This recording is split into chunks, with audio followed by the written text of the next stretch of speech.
मंचासी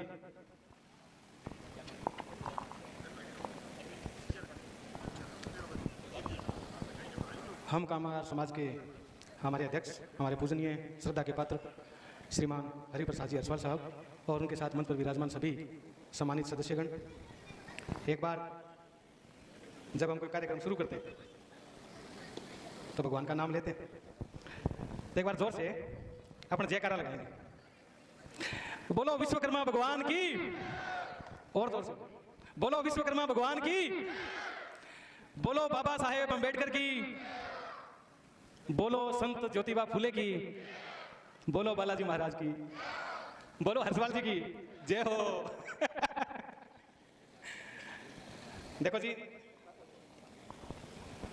हम कई दिन पहले जेतासर गए थे, एक प्रोग्राम था, शायद भवन के उद्घाटन का प्रोग्राम था, और उस समय हमने एक बात कही थी। मैंने कहा था भी उस समय कार्यक्रम जो था वो प्रजापति समाज का था। अब हमारा तो कोई समाज नहीं है, हमारे समाज का मतलब है कामगार समाज। आपके पास वीडियो पड़ा हो तो यहाँ पर जो मैं पहले कह के गया था वही समाज मेरा तब था, वही समाज होगा। तब भी मैंने ये कहा था कि SC के, ST के, मूल OBC के, कुमार, सुथार, नाई, धोबी, चमार, वाल्मीकि, मेघवाड़, सांसी, कंजर, मीणा, ये सब हमारे भाई हैं। इन सबको मिलाकर के हमारा परिवार बनता है। उस परिवार का नाम है कामगार समाज।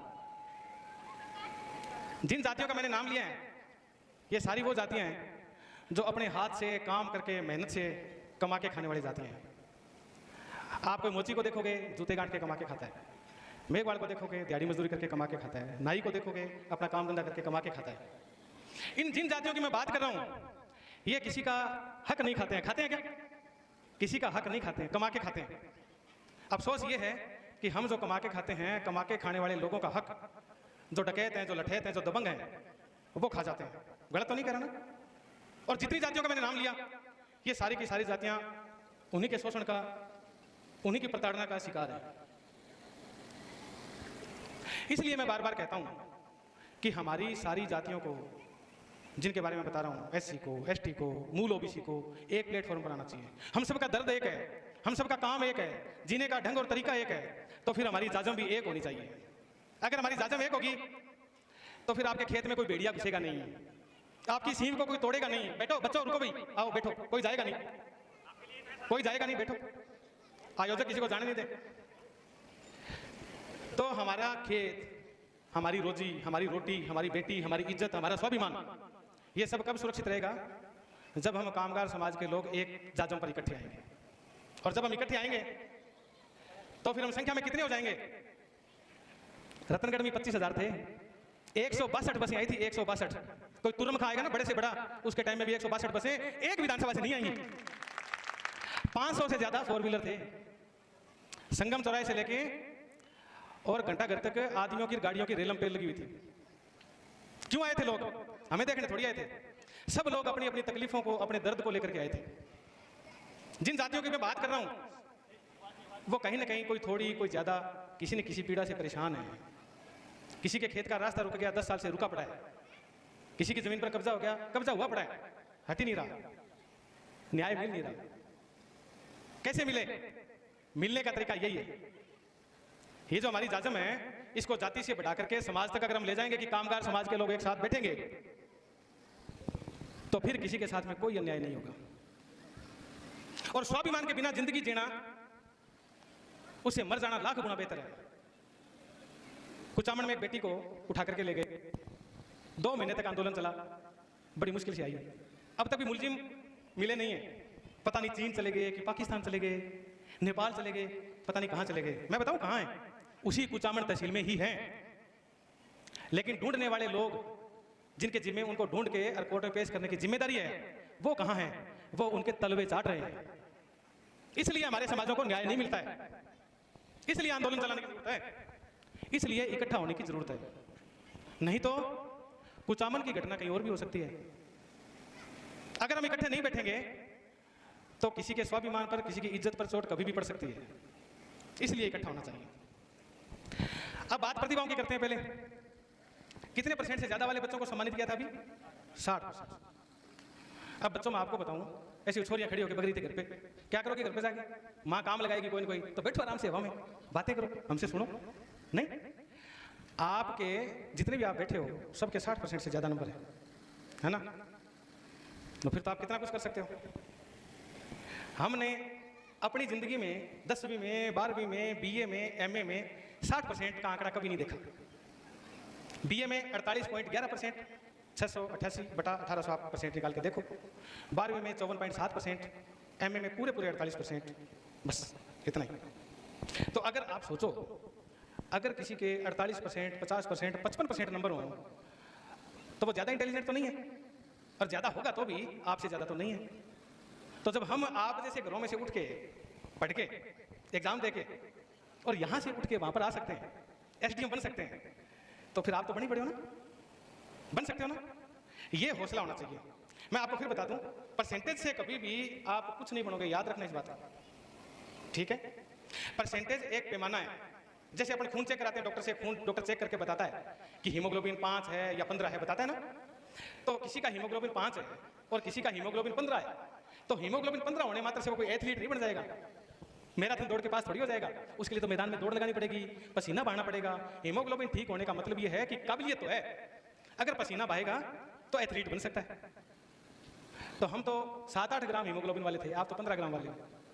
आज से अगर आप सोचते हो कि हमें एसडीएम बनना है या कलेक्टर बनना है या एसपी बनना है, थानेदार बनना है, आज इस जाजम पर अगर आप सोच के ये जाते हो तो फिर जरूर बन जाओगे, फिर कोई रोक नहीं पाएगा। और जो जो बेटे और जो बेटियां पढ़ने की जबरदस्त जिद करेंगे ना, 3 दिन रोटी नहीं खाएंगे कि खाना खाएंगे नहीं जब तक एडमिशन नहीं होगा, तो किसी माई बाप की हिम्मत थोड़ी है। जो बेटी 3 दिन से भूखी बैठी है उसको फिर पढ़ाई नहीं, ऐसे तो कोई पापी माँ बाप नहीं हो सकते, नहीं हो सकते ना। तो ये जिद आपको करनी पड़ेगी।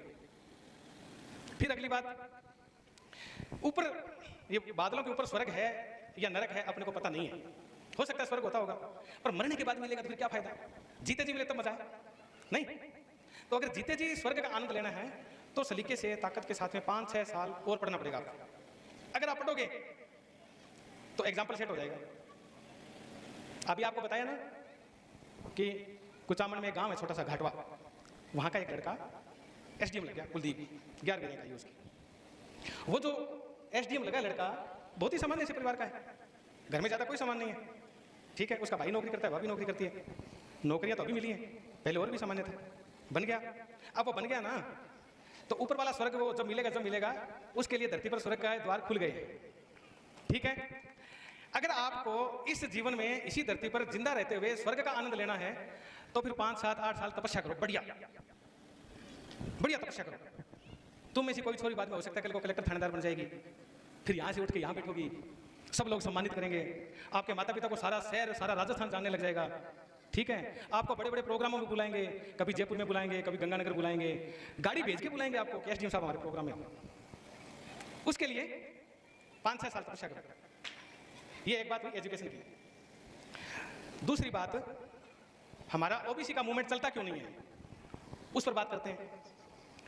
तो जितने बच्चे बैठे हैं इन बच्चों में से हाथ खड़े करके ये बताना कि ओबीसी का आरक्षण कब लागू हुआ था, हाथ खड़े करके बताओ। बच्चों में से किसी को पता है कि ओबीसी का आरक्षण कब लागू हुआ था? नहीं पता। चलो एक बात और बताओ, ये बताओ क्या आरक्षण होना चाहिए कि नहीं होना चाहिए? अगर नहीं होना चाहिए इसके पक्ष में है तो हाथ खड़े करो। कितने बच्चे ये कहते हैं कि आरक्षण नहीं होना चाहिए? कितने बच्चे ये मानते हैं कि आरक्षण होना चाहिए? हाथ खड़े करके बताओ। बेटा पर ठीक है लाला, मैंने ठीक समझ दे दी कोई। अच्छा, 1999 में ओबीसी में कौन कौन सी जातियां शामिल हुई, किसी को पता है? नहीं पता है। एससी को और एसटी को आरक्षण देश में कब मिला, कोई किसी बच्चे को पता है? नहीं पता है। जितने लोग और बैठे हैं उनसे पूछ रहा हूं बच्चों के अलावा कि ओबीसी को आरक्षण कब मिला, हाथ खड़ा कर दो बस। किन किन को पता है हाथ खड़ा कर दो। रतनगढ़ वाले हाथ खड़ा नहीं करेंगे, रतनगढ़ वाले को छोड़ के। 1 2 3 4 5 6। अब ये बताओ कि एससी को और एसटी को देश में आरक्षण कब मिला, वो हाथ खड़ा करके बताओ कितनों को पता है? 1। मंच के जितने भी लोग बैठे हैं वो इस बात पर गौर करें। हम बात करते हैं कि वर्गीकरण करवाएंगे, हमारा हक फलाने खा गए, ढिमकाने खा गए। हमारे बच्चों को यही पता नहीं है कि आरक्षण क्या है, वो कब मिला, उसकी जरूरत क्यों है, एससी को कब मिला, एसटी को कब मिला, ओबीसी को आरक्षण कब मिला, हमारे आरक्षण में डकैतियां कब हुई। बच्चों को भी पता नहीं है, बड़ों को भी पता नहीं है। देश आजाद कब हुआ ये कितने लोगों को पता है? हाथ खड़ा करो जरा। देखो ये जीके की बात है, सब बच्चों को पता है। जैसे ये बात सबको पता है ना कि देश आजाद कब हुआ था, वैसे ये बात पता होना चाहिए कि ओबीसी का आरक्षण कब लागू हुआ था। और ये बात भी तभी पता होनी चाहिए कि हमारे हिस्से में से डकैती कब पड़ गई थी। जब तक इन बातों का पता हमारे समाज के बच्चों को नहीं होगा, तब तक सामाजिक जागृति का कोई भी मूवमेंट सफल नहीं होगा। ये काम करने की जरूरत है। ये आयोजकों को, हमें, मंच के सभी लोगों को सोचने की जरूरत है। अब बात, जितने मूवमेंट चलते हैं वो मूवमेंट अपने मुकाम पर नहीं पहुंच पाते। क्यों नहीं पहुंच पाते हैं पता है? क्योंकि पहले तो हमने मूवमेंट की प्रॉपर तरीके से तैयारी नहीं की होती। दूसरा, हम अपनी ऊर्जा का अधिकतम समय और जातियों की और धर्मों की और पार्टियों की बुराई में खर्च कर देते हैं। एक ही काम है सुबह से शाम तक व्हाट्सएप पर बुराई बुराई और बुराई, कट पेस्ट फॉरवर्ड। जितने व्हाट्सएप पर मैसेज आते हैं आपके विचारों के अनुरूप लगते हैं, उनको तुरंत आगे फॉरवर्ड कर देते हैं बिना पढ़े सोचे समझे। इन कामों में ऊर्जा लगाने के बजाय अगर हम अपने समाज के लोगों को जगाने में ऊर्जा लगाएं तो ये मूवमेंट कभी का सफल हो जाएगा। अगर 8 महीने में एक विधानसभा में 25,000 लोग इकट्ठे हो सकते हैं, तो आप सोचो अगर यही मूवमेंट 80 महीने तक पूरे राजस्थान में चलाया जाए तब क्या होगा? 2.5 करोड़ लोग जयपुर में इकट्ठे हो जाएंगे, जगह नहीं मिलेगी वहां पे। ठीक है?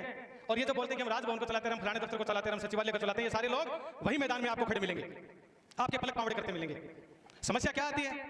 समस्या आती है ये कि हम व्हाट्सएप खोलते हैं, फेसबुक खोलते हैं, ट्विटर खोलते हैं, सुबह से लेकर शाम तक जिस पार्टी से हम बिलोंग करते हैं बस वही मैसेज आगे पीछे भेजते रहते हैं। हम समाज के बारे में बात ही नहीं करते। हम का मतलब राम कुमार और ये मंच के लोग, हम तो समाज की बात करते हैं, सामाजिक लोग हैं, हमें कोई पार्टी से कोई मतलब नहीं है, किसी भी पार्टी से कोई मतलब नहीं है, समाज की बात करते हैं। और जब सामाजिक न्याय की बात करते हैं तो बताओ क्या समाज के लोगों को साथ आना चाहिए कि नहीं आना चाहिए? आना चाहिए ना।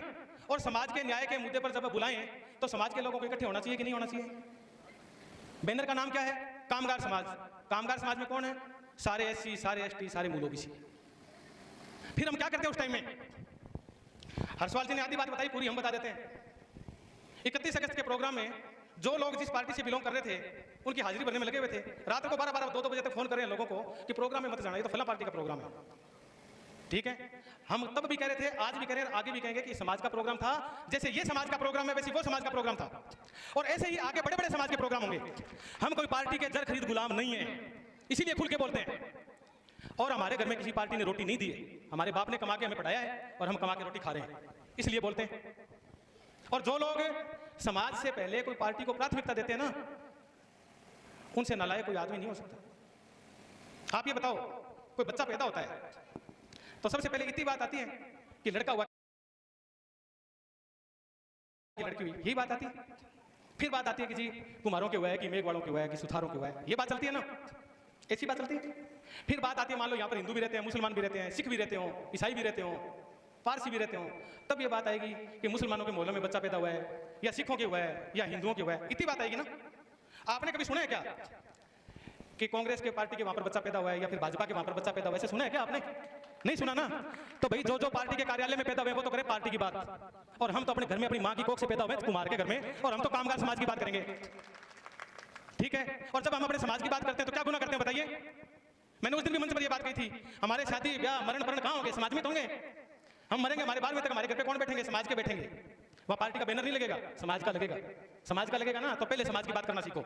आज तक जितने सामाजिक आंदोलन फेल हुए हैं उसका कारण यही है, क्योंकि हम अपने समाज के बारे में नहीं सोचते। और जो जो लोग अपने समाज के बारे में सोचते हैं वो लोग बहुत आगे गए हैं। आप गुजरों को देखो, जाटों को देखो, मीणाओं को देखो, गए हैं ना आगे। अपनी समाज की बात करते हैं तो आगे गए हैं। इसलिए मैं कहता हूं समाज की बात करना सीखो। अगर समाज की बात करोगे तो तरक्कियां होंगी। अब समाज की बात करें कैसे? गुलाम लोग समाज की बात कर सकते हैं क्या? नहीं कर सकते। मुर्दा कर सकते हैं। आपने किसी मुर्दा को चलते हुए देखा क्या कि वो अपने घर से चलकर सैया पर जाके सो जाए बढ़ने के लिए? देखा कभी? मुर्दा नहीं चलते। मुर्दा लोग समाज की बात नहीं कर सकते। मुर्दा लोग समाज की बात जब करते करेंगे ना तो उसमें थोड़ी बहुत चाशनी अपनी पार्टी की मिला के बात करेंगे। क्यों? क्योंकि डीएनए में गुलामी है। समस्या ये है। आज ये प्रोग्राम है, यहाँ पर 200 लोग हैं ना। 26 तारीख को डूंगरगढ़ में एक प्रोग्राम है, वहां पर 2000 लोग होंगे। 2000 लोग वहां पर होंगे, यहाँ पर 200 लोग हैं।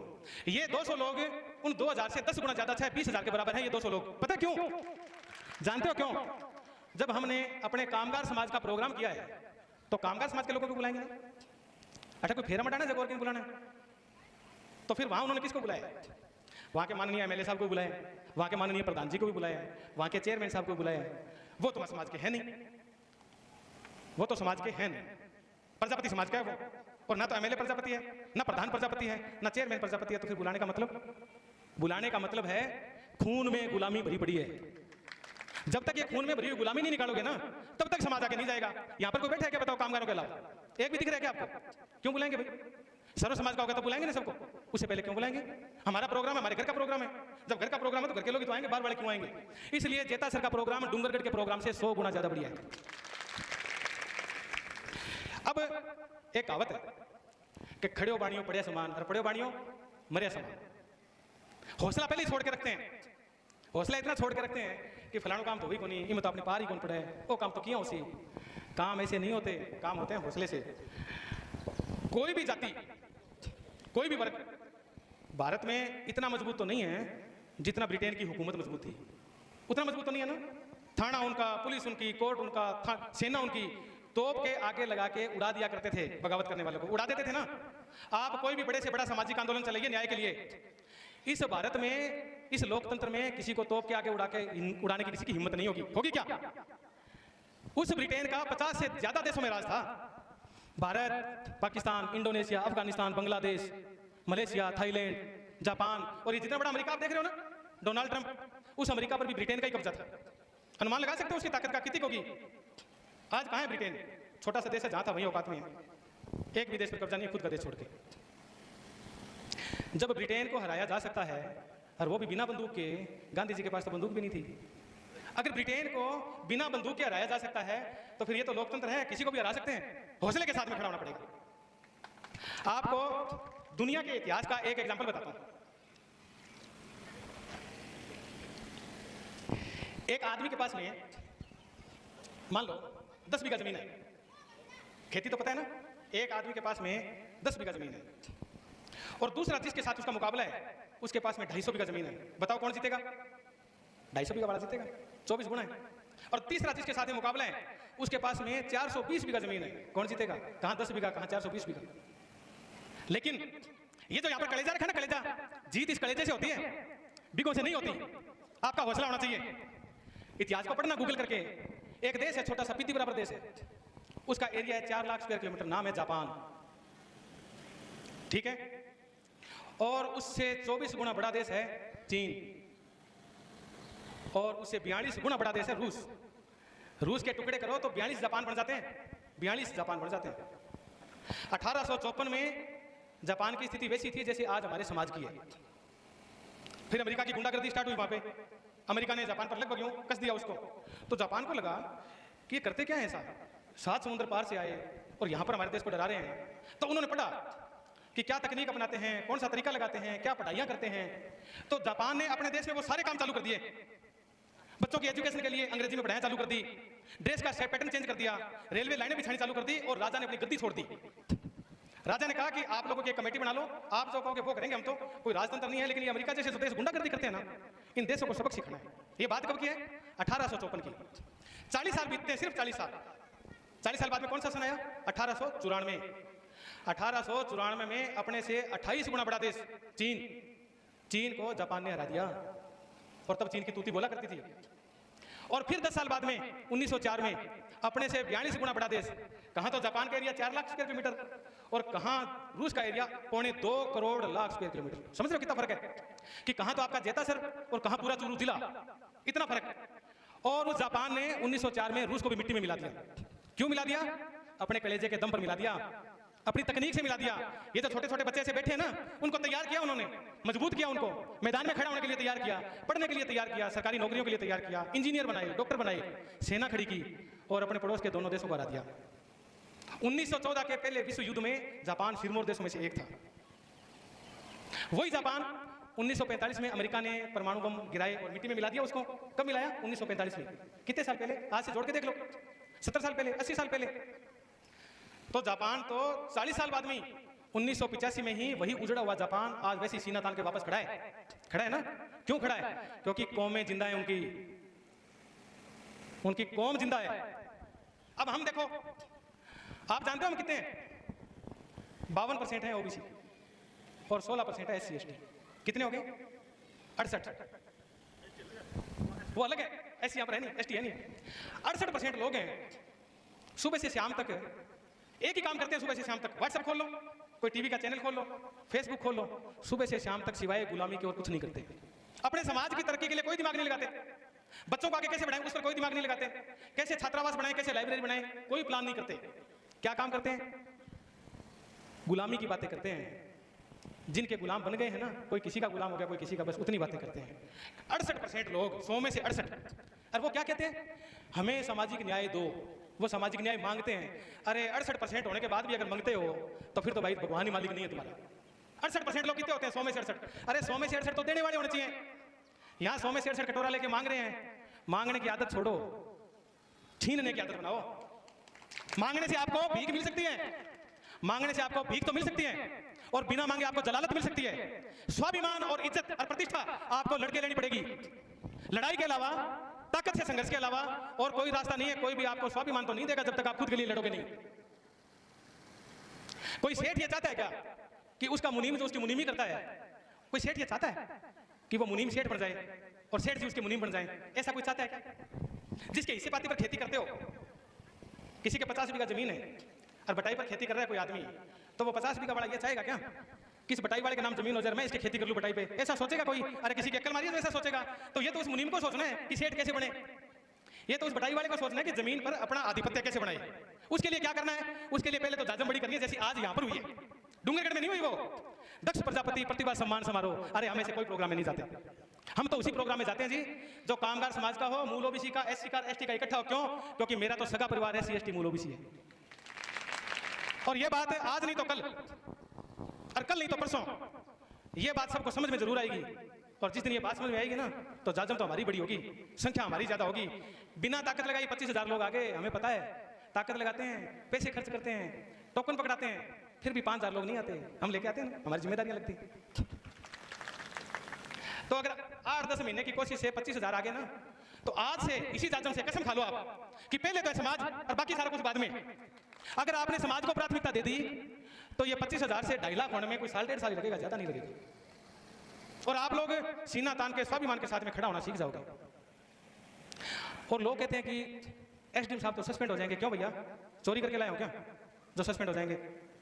नौकरी कर रहे हैं, नौकरी के बदले काम कर रहे हैं, तनख्वाह मिलती है, काम करते हैं।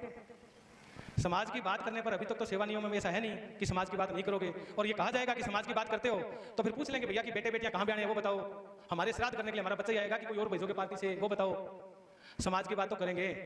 और ये जो हमारे नए अधिकारी हैं इनको भी हम बुलाएंगे और उनको भी समझाएंगे कि जब पैदा हुए थे तब समाज में थे, रिटायरमेंट के बाद मरोगे तब भी समाज में होगे, तो फिर समाज के बन के रहो।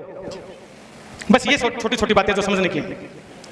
हर्षवाल जी ने पूरे कामगार समाज को जोड़ने के लिए 5-7 महीने तक कदम से कदम मिलाकर के जितनी मेहनत की, गलती चाहे हमारी टीम में किसी की भी होती, माफी मांगने का काम हर्षवाल जी करते थे। गलती चाहे मैं करके आऊं चाहे कोई और आदमी करके आए, माफी मांगने का काम हर्षवाल जी करते थे। क्यों? क्योंकि कामगार समाज के अध्यक्ष हैं। घर का मुखिया कैसा होना चाहिए? हरिप्रसाद जी हर्षवाल के जैसा होना चाहिए, तो समाज को जोड़ के रखने के लिए 10 बार झुकने को तैयार हो। ईगो रखने से समाज थोड़ी जुड़ते हैं। अब बात, मेरे को अशोक ने फोन किया कि साहब 42 लोग तो प्रतिभाएं हैं और 50-60 के आसपास हमारे यहाँ पर कर्मचारी हैं, इतनी संख्या हो पाई है, क्या हो गया? तो कम है तो हैं, ये कितनी बड़ी बात है। और इतने लोग इकट्ठे हुए हैं, ये कितनी बड़ी बात है। एक शुरुआत हुई है, ये कितनी बड़ी बात है। गुरु गोविंद सिंह ने जब खालसा पंथ शुरू किया था तब जो 5 प्यारे थे वो 5 ही थे जो गुरु गोविंद सिंह के कहने पर बलिदान देने को तैयार हुए थे, 5 थे। आज उन 5 प्यारों का कुनबा बढ़ के और पूरे पंजाब पर काबिज है कि नहीं है ना? समाज ऐसे बनता है। सामाजिक न्याय की दिशा में, सही दिशा में उठाया गया एक कदम हमें आगे लेकर के जाएगा। अब मैं हमारे यहाँ पर जो आयोजकों की टीम है उनसे एक निवेदन करूंगा, आप लोगों से भी एक बात करूंगा। सामाजिक मुद्दों के ऊपर गूगल पे पढ़ना चालू करो, थोड़ा थोड़ा लिखना चालू करो, छोटी छोटी मीटिंग चालू करो। और ये जो जाति के बंधन है हमारे बनाए हुए नहीं है, हमने नहीं बनाए, औरों ने बनाए थे। किन्होंने बनाए थे? जिनको खतरा था कि ये इकट्ठे हो जाएंगे तो बहुत दिक्कत हो जाएगी। हम वही फार्मूला कर रहे हैं कि भाई इकट्ठे हो जाओ। SC का मतलब चमार, OBC का मतलब और बचे हुए चमार। जब चमार और बचे हुए चमार एक साथ बैठ जाएंगे, जाजम बड़ी हो जाएगी। कलेक्टर SP आपके घरों में हाजिरी भरेंगे, MLA MP सांसद प्रधान ये आपके घरों में पैदा हो जाएंगे। काय को कागज लिए घूमते फिरते उनके सामने घर में पैदा करना चालू करो। आप आंख मीच के 2 साल तक हमारे कई अनुसार चल रहे हो। इसी धरती पर स्वर्ग का रास्ता, इसी धरती पर हम आप लोगों को दिखा देंगे और आप लोग मान लोगे इस बात को कि जो जिंदगी अब तक आपने जी है वो और जागृति के बाद में जो जिंदगी जियोगे वो, उसमें जमीन आसमान का फर्क होगा। और एक बार अगर आपने स्वाभिमान की जिंदगी जी के देख ली और एक बार अगर आपने मानसिक गुलामी को तोड़ के जंजीरों को फेंक दिया, दोबारा जागे हुए आदमी को, जागे हुए जाति को, जागे हुए समाज को और जागे हुए देश को गुलाम नहीं बनाया जा सकता। बस हमारा इतना ही कहना है। आप लोग रतनगढ़ के बाद में पूरे राजस्थान में, पूरा राजस्थान, उसमें 300 से ज्यादा तो तहसीलें, चूरू जैसी तहसीलें सॉरी, पूरे राजस्थान में रतनगढ़ के बाद में जेतासर नंबर 2 पर है, जहां पर हम कामगार समाज अपना प्रोग्राम आयोजित करवा रहे हैं। इसी प्रेम के साथ में आज यहाँ पर मेघवाड़, नायक, कुमार, सुथार, स्वामी, बच्चे बच्चियां लोग बैठे हैं ना। किसी को आपस में दिक्कत हो रही है क्या? इसका मतलब ये कि हमें आपस में दिक्कत नहीं है। हमारे दिमागों में जो दिक्कत है वो दिक्कत किसी और ने पैदा की है। ठीक है, ऐसे रोज बैठना चालू कर दो, सारी दिक्कतें खत्म हो जाएंगी, सब संकट खत्म हो जाएंगे, सब संकट खत्म हो जाएंगे आपके। और हौसले के साथ रहो, जिंदगी एक बार ही मिलती है, बार बार नहीं मिलती है। और बहुत सारे लोग जो सामाजिक काम नहीं करते हैं ना, उनको अपनी जिंदगी के आखिरी पड़ाव में अफसोस होता है कि उन्होंने समाज के लिए कुछ नहीं किया। हम भी मरेंगे, हम इस अफसोस के साथ नहीं मरेंगे कि हमने समाज के लिए कुछ नहीं किया। जय हिंद, जय विश्वकर्मा, जय कामगार समाज, जय बाबा साहब भीमराव अंबेडकर, जय ज्योतिबा फुले।